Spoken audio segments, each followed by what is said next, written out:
Sila, hoje em termos de geração de tecnologias aí de conhecimento científico, o que é que você acha que nós já estamos, não estamos no fim da linha, mas como pesquisador dentro das instituições, acho que nós já andamos mais do que temos que andar, né? Temos para andar. O que você acha hoje na área de pastagem, de uma maneira geral, seria as grandes lacunas para a gente poder tentar avançar mais ainda nessa área da ciência?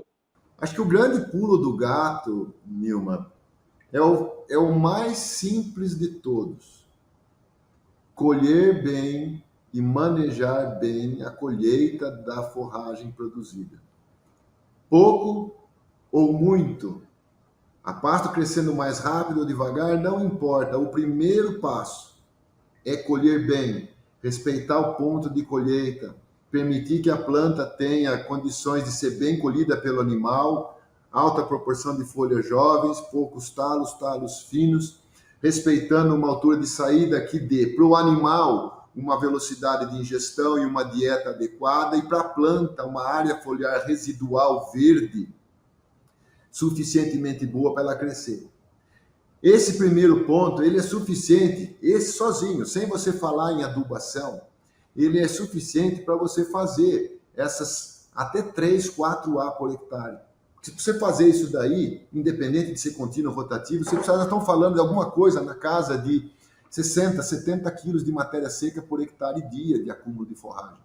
Isso não é fim de mundo, principalmente no Brasil, na época quente do ano, né? Agora, o segundo passo vem dominando o primeiro, que é colher bem o ciclo da planta. O foco primeiro no ciclo da planta, pastejo a pastejo, colher bem. Quando eu quero dominar a arte de colher bem, o que eu quero fazer é repetir mais vezes possível, dentro da estação de crescimento, ciclos sucessivos, para que eu tenha maior produção. E para eu encurtar a duração dos ciclos e fazer caber mais ciclos dentro de uma estação, eu tenho que acelerar a planta. E aí, para acelerar a planta, você entra com fertilização nitrogenada e você entra com irrigação. E quando você faz isso, você aumenta a taxa de lotação e você desafia o sistema, mas sem perder a noção do primeiro passo, que é colher bem, porque não adianta adubar, irrigar e não colher, perder pasto. E nisso, a gente vai fazer uma diferença absurda, só nisso daí. Bom, tem mais coisa que pode ser feita. Sistemas de monocultivo, só uma espécie de planta, só uma braquiária, só um pânico, né? Eles têm limitações, a gente sabe disso. Seja por praga, seja por doença, seja por veranico, seja por déficit hídrico, seja por um ataque de praga, né?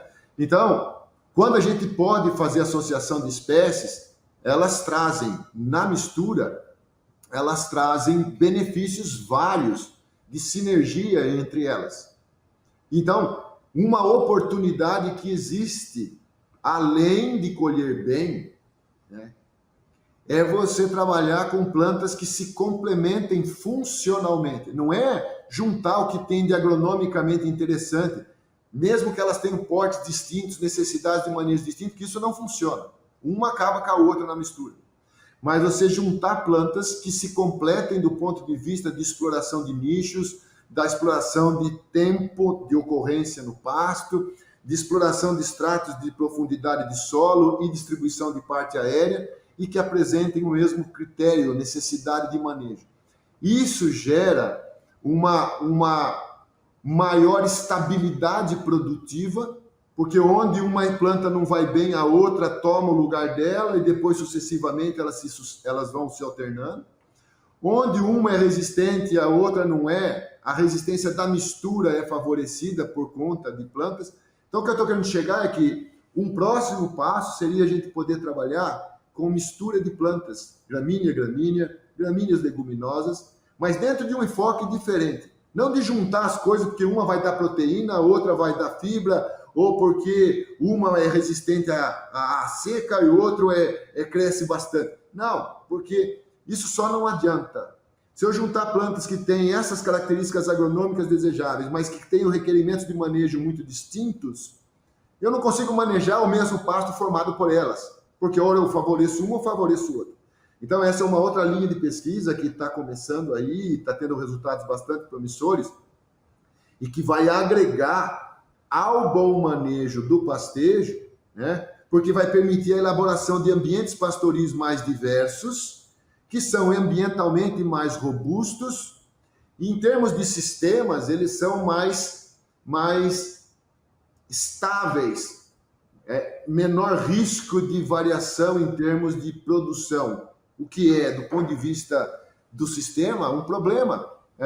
Quando você começa a pensar em estacionalidade de produção dentro da estação chuvosa, por um veranico ou por dias muito nublados em sequência, quem trabalha com taxa de lotação mediana alta, isso aí já representa um perigo enorme, porque de um dia para o outro você tem 6, 7, 8 A por hectare.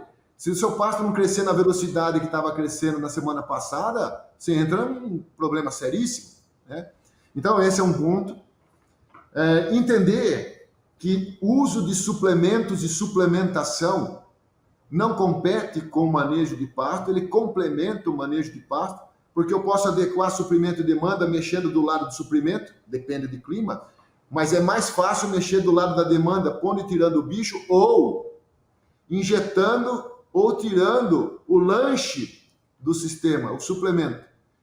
Eu estou falando de usar suplemento não como nutrição só, mas como um tamponador do sistema. E explorar, por exemplo, um efeito substitutivo, além da maior concentração de nutrientes, como uma forma de assegurar um maior nível de estabilidade produtiva e confiabilidade de um sistema, além de aumentar a taxa de lotação. Então, existem várias condições aí que são importantes. Dieta melhor, forragem bem colhida, você vai permitir desempenho animal dos animais, maior taxa de lotação, maior produtividade, menor emissão de gases totais, do ponto de vista de intensidade de emissão, né? E isso contribui para você criar sistemas cada vez mais eficientes, mais competitivos, do ponto de vista produtivo, do ponto de vista da atividade pecuária como modalidade econômica de exploração da terra. Então, existem coisas novas também relacionadas com associação de fungos em gramíneas para favorecer a absorção e fixação de nitrogênio, que pode ajudar bastante, foi bastante desenvolvido para a leguminosa, existe um potencial grande para gramíneas, e eu acho que tem muita coisa a ser desenvolvida aí que venha somar ao que já vem sendo feito, mas sem esquecer que a base de tudo é sempre colher bem a planta forrageira que a gente produz. Eu acho que nessa sequência hierárquica ou lógica de raciocínio, tudo que vier para contribuir vai aumentar a capacidade produtiva dos nossos sistemas, a resiliência dos nossos sistemas e a competitividade dos nossos sistemas. Eu sinceramente acredito, Nilma, que nós temos a condição no nosso país de gerar uma pecuária extremamente produtiva, altamente tecnificada e ter um patamar de reconhecimento tão grande ou tão elevado quanto a nossa agricultura tem em termos de produção e fornecedora de alimentos para o mundo, sabe? A questão é a gente poder trabalhar um pouco melhor isso. Nos últimos 5, 10 anos, tem ficado bem aparente essa virada de chave, e você começa a ver hoje algumas conversas e alguns grupos de trabalho extremamente focados em tecnificação, uso de sistemas de informação e, de fato, discutindo o que é relevante do ponto de vista de produção. Eu acho que isso é um resultado que veio, está se consolidando e a gente vai se beneficiar muito disso. Talvez eu e você, a gente não tenha uma vida suficientemente longa para enxergar onde isso vai levar. Mas eu acho que os nossos orientados vão poder enxergar para onde isso vai. E vai longe, viu, Nil? Canal AgroVerdades, o agronegócio passado a limpo. Apoio AgroMinas.